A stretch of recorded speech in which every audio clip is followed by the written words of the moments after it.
we are looking at how to pronounce and what is the most difficult word to pronounce in the world.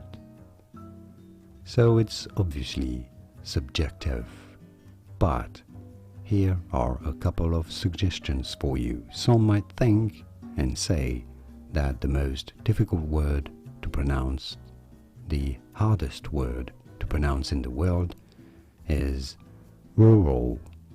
But I'd say there is this other suggestion from German, meaning 555 in German. 555 is how it is said.